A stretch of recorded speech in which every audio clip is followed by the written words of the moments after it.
Morning అండి, welcome back to my channel. అందరూ ఎలా ఉన్నారండి? నేనైతే చాలా చాలా చాలా బాగున్నాను. మీరు కూడా బాగుండాలని ఆశిస్తున్నాను. ఈరోజు అయితే నీమ్ ఆయిల్ ఈజీగా ఇంట్లో ఎలా తయారు చేసుకోవచ్చో చూపిస్తాను.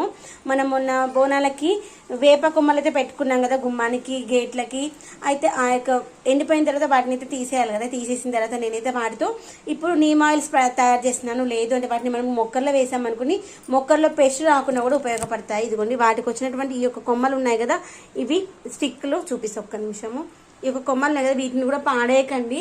ఎందుకు అంటే మనం ఇప్పుడు దొప్పలకి ఇట్లా తయారు చేసుకుంటాం కదా మోదుగాకులతో, లేదంటే ఇస్తాలు తయారు చేసుకుంటాం కదా, వాటి టైంలో ఇవి చాలా బాగా పనిచేస్తాయి. ఇవైతే సపరేట్ చేసుకుని నేను నా దగ్గర ఉన్నటువంటి ఇస్తరాకులు దాంట్లోనైతే వేసేసుకుంటాను. అయితే ఇప్పుడు ఏంటంటే నేను నీమ్ ఆయిల్ తయారు చేయడం కోసం మనము డీప్ ఫ్రై చేసినటువంటి ఆయిల్ ఉంటుంది కదా, దాన్ని మళ్ళీ ఎక్కువసార్లు ఆయిల్ వేడి చేసుకొని వాడొద్దు అని చెప్తున్నారు కదా డాక్టర్స్.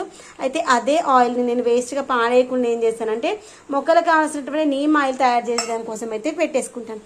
ఇదిగోండి దీన్ని మనం ఇలా పొయ్యి మీద పెట్టేసుకొని కాసేపు వేడి చేసుకున్నాం అనుకుని దాంట్లో ఉన్నటువంటి లక్షణాలు అనేటువంటి దాంట్లోకి వస్తుంది. ఇంకా నా దగ్గర ఆల్రెడీ హీట్ చేసినటువంటి ఆయిల్ ఉంది, దాన్ని కూడా వేసేసుకొని వేడి చేద్దాం. ఫ్రెండ్స్, గుడ్ మార్నింగ్ అండి. ఇదిగోండి ఇది మనం మార్నింగ్ చేసుకున్నటువంటి నీమ్ ఆయిల్ అనమాట. ఇది నేనంటే నీమ్ ఆయిల్ మనం ఇంట్లోనే తయారు చేసుకోవచ్చు. వేపాకుండే తర్వాత మన దగ్గర ఉన్నటువంటి ఆయిల్ ఉంటుంది కదా, ఏ ఆయిల్ అయినా వాడచ్చు. కొబ్బరి నూనె వాడచ్చు, లేదంటే మనము ఏ నూనె ఉంటే మన దగ్గర అది వాడుకోవచ్చు. దాంతో నేనైతే నీమ్ ఆయిల్ తయారు చేసుకున్నాను. నీమ్ ఆయిల్ ఎలా చేయాలంటే వీడియో కూడా ఉంది. ఇప్పుడైతే నేను మిద్దె పైన తీసుకెళ్ళడానికి ఓన్లీ ఆయిల్ అయితే వాటర్లో మిక్స్ అవ్వదు కదా, అందుకోసం అయితే లిక్విడ్ హ్యాండ్ వాష్ అయితే వేసాను. దాంట్లో వాటర్ కూడా మిక్స్ అయింది. ఇంకా వాటర్ ఏమొద్దు, ఒకసారి షేక్ చేద్దాము. ఇది మంచి ఎమల్షన్ లాగా ఫామ్ అవ్వాలి.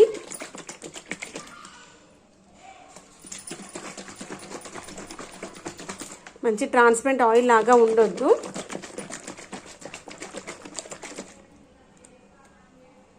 మంచి ఎమల్షన్ లాగా ఫామ్ అయింది కదా, దీన్ని మనము 1 లీటర్కి ఒక 5 ml చొప్పున వేసుకోవచ్చు. నేనైతే 10 లీటర్స్ బకెట్ ఉంటుంది కదా మన దగ్గర, దానికి ఒక 15 ml వరకు అయితే వేస్తాను, 15 to 20 ml. ఎందుకంటే మనకైతే ఈ విధంగా ఎమల్షన్ లాగా ఫామ్ అయింది చూసారా. దీన్ని అయితే మొక్కలకి మంచిగా వాడుకోవచ్చు. ఇలా నేను కొంత అమౌంట్ తీసుకెళ్ళాలనుకోండి, ఒక 1-2 months వరకు అయితే వస్తుంది. మనం వేసేదాన్ని బట్టి ఒక్కోసారి వీక్లో 1 వేయచ్చు, ఒక్కోసారి వీక్లో 2 వేయచ్చు, ఒకసారి 15 రోజులకు ఒక్కసారి కూడా వేయచ్చు, మనం వేసేదాన్ని బట్టి. కానీ నాకైతే ఒకటి అర్థమైందంటే నీమ్ ఆయిల్ ఎంత మంచి వేసి మన మొక్కలు అంత మంచి రిజల్ట్ కనిపిస్తుంది. ఎప్పుడు చెప్తా ఉంటాం కదా, మనది సీతాఫలం మొక్క పూత వస్తలేదు, రాలిపోతుంది అని. ఈసారి అయితే పూత నిలబడింది. దానికి కారణం అయితే నీమ్ ఆయిల్ అని నేను చాలా గట్టిగా చెప్తాను. నీమ్ ఆయిల్ వేయడం వల్ల నాకు డ్రాగన్ మొక్కలు కూడా, పూత రాని మొక్కలు కూడా పూత వచ్చాయి, చాలా ఎక్కువ వచ్చాయి.